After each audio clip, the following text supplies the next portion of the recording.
사무엘상 24장 1절부터 7절까지 한 절씩 교독하겠습니다.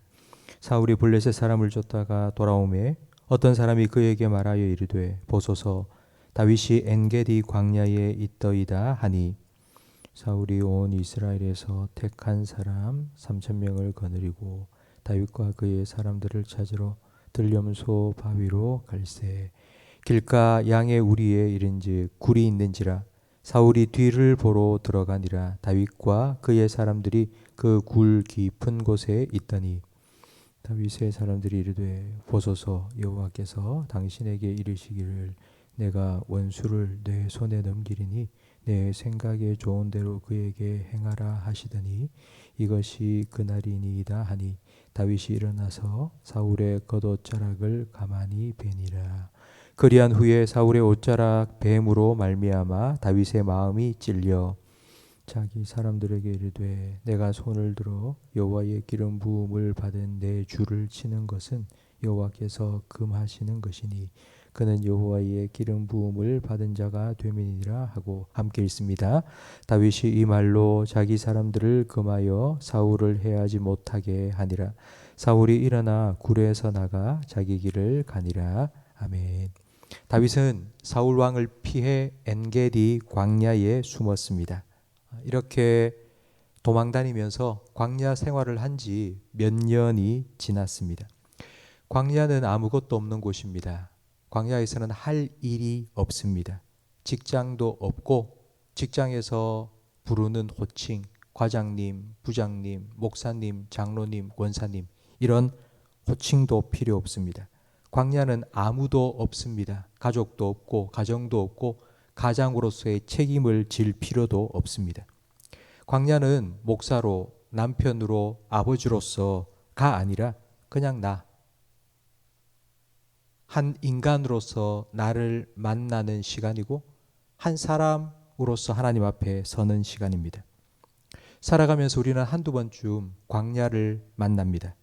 큰 실패를 경험했을 때 아니면 큰 병에 걸렸을 때 아무도 내 곁에 남아있지 않은 것 같은 나 혼자 남겨진 것 같은 시간이 우리에게는 있습니다. 이런 광야를 통과할 때 시험을 만납니다. 광야에서 만나는 시험은 일을 잘 하나 못하나가 아닙니다. 사람과의 관계를 잘 했나 못했나도 아닙니다. 가장 본질적인 나는 누구인가? 나는 왜 사는가? 나는 무엇으로 사는가에 관한 시험입니다. 예수님께서도 광야에서 40일 금식하여 줄이신 때에 마귀의 시험을 받으셨습니다. 그 시험은 이것이었습니다. 떡으로 살래? 하나님 말씀으로 살래? 사람들의 인기를 위해서 살래? 아니면 하나님 주신 사명을 위해서 살래? 이 땅의 소망을 두고 살래? 아니면 저 천국의 소망을 두고 하나님을 예배하며 살래? 바로 이 시험입니다. 가장 근본적이고 가장 본질적인 시험입니다. 오늘 본문에 다윗도 이와 같은 광야의 시험을 받고 있습니다. 사울 왕은 다윗을 잡으려고 전국에서 택한 3,000명 특공대를 거느리고 다윗을 추격하고 있습니다. 그러다 다윗이 뒤를 보러 굴 속에 들어갔습니다. 그러니까 용변을 보러 굴 속에 들어간 것입니다. 근데 그 굴 속 깊은 곳에는 다윗과 그의 사람들이 숨어 있었습니다.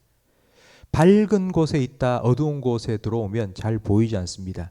근데 계속 어두운 곳에 있으면 사람이 누가 들어오는지를 인식할 수 있습니다.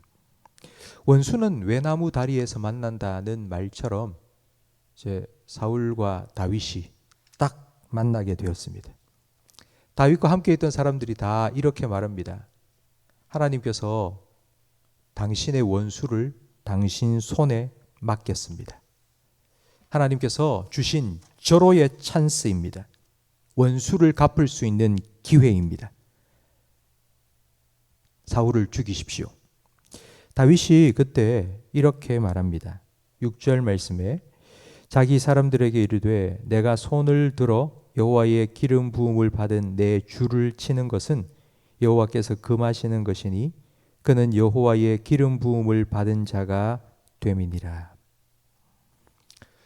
다윗은 오랫동안 사울에게 쫓겨 광야 생활을 하면서 육신도 많이 지쳤습니다. 그리고 그의 마음도 참 많이 흔들렸을 것입니다. 판단력도 아마 희미해졌을 것입니다.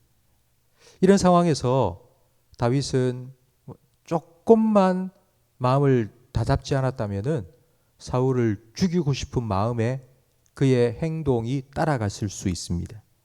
그러나 다윗은 하나님의 말씀을 기억하고 하나님을 생각했습니다.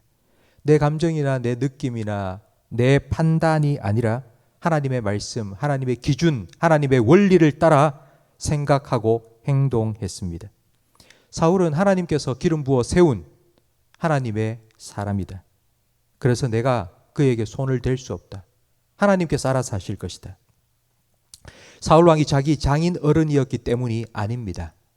사울 왕을 살려두면 나중에 도움을 받을 것 같아서도 아닙니다. 정치적인 계산을 한 것도 아니고 인간적으로 긍휼을 베푼 것도 아닙니다. 그리고 자기 자신에게 도움이 될 거라 생각해서도 아닙니다. 하나님께서 기름 부어 세우신 왕이니 하나님께서 알아서 할 거고 나는 그에게 손을 대지 않겠다고 결정했습니다. 다윗의 일생에는 수많은 승리가 있었습니다. 골리앗과 싸움에서 골리앗을 쓰러뜨린 승리도 있고 왕이 되고 난 후에는 사방 모든 대적을 무찔러 평안을 가져오기도 했습니다. 그러나 다윗의 일생에서 가장 큰 승리가 바로 오늘 본문입니다. 자기 자신과의 싸움에서 승리한 것입니다. 자기 자신과의 싸움을 갈라디아서 5장에서는 영적 전쟁이라고 말합니다. 갈라디아서 5장 16절은 영적 전쟁의 대상과 장소가 어디인지를, 누구인지를 잘 말씀해 줍니다. 내가 이르노니 너희는 성령을 따라 행하라. 그리하면 육체의 욕심을 이루지 아니하리라. 육체의 소욕은 성령을 거스르고 성령은 육체를 거스르나니 이 둘이 서로 대적함으로 너희가 원하는 것을 하지 못하게 하려 함이니라. 매일 우리는 우리 마음속에 불쑥불쑥 찾아드는 인간적인 감정, 내 생각, 내 판단과 또 하나님께서 성령으로 말미암아 우리에게 주시는 마음과 늘 싸웁니다. 다윗이 원수를 갚을 기회입니다 라고 말하는 소리를 듣고 죽여야지 싶은 마음이 드는 반면에 저자는 하나님께서 기름 부어 세우신 왕이니 내가 손댈 수 없다라고 생각하는 이 두 마음이 싸움을 벌인 것처럼 말입니다. 다윗이 얼마나 힘들었겠습니까? 사울만 제거하면 모든 고통이 끝날 것 같다고 생각되지 않았겠습니까? 절호의 찬스를 만난 것입니다. 그러나 기회가 아니라 시험이었습니다. 다윗은 하나님을 기억하고 하나님의 말씀을 그의 판단의 기준으로 삼고 그 시험을 잘 통과했습니다. 다윗이 될 수 있기 위해서는 바로 이 광야의 시험을 잘 통과해야만 했습니다. 성도 여러분, 오늘 우리가 하루를 살아가면서 아마 여러분에게도 분명히 이와 같은 시험이 찾아올 때가 있을 것입니다. 얼핏 보면 기회인 것 같습니다. 잘 되고 그리고 뭔가 이제까지 내가 얻지 못한 것들을 더 얻을 수 있는 그런 기회인 것 같은 시험. 그때에 하나님을 생각하고 하나님의 말씀을 여러분의 결정의 기준으로 삼을 수 있기를 바랍니다. 우리는 그와 같은 지혜도 없고 그렇습니다. 그래서 하나님께서는 우리를 위해서 성령님을 보내주셨습니다. 우리 안에 계시는 성령님께서 하나님께서 우리에게 주신 말씀, 예수님께서 우리에게 가르쳐 주신 말씀을 기억나고 생각나게 해 주실 것이라고 예수님은 말씀하셨습니다. 오늘 하루 여러분에게 어떤 영적인 싸움이 있을지 저는 모르지만 그러나 분명히 있을 것입니다. 그때 오늘 말씀을 기억하시고 하나님의 편에 서서 하나님의 말씀을 여러분 기준으로 삼으시고 그 시험에 승리할 수 있기를, 성령을 의지하고 성령의 도우심을 힘입어 그 시험에 승리할 수 있기를 주님의 이름으로 축원합니다. 기도하겠습니다.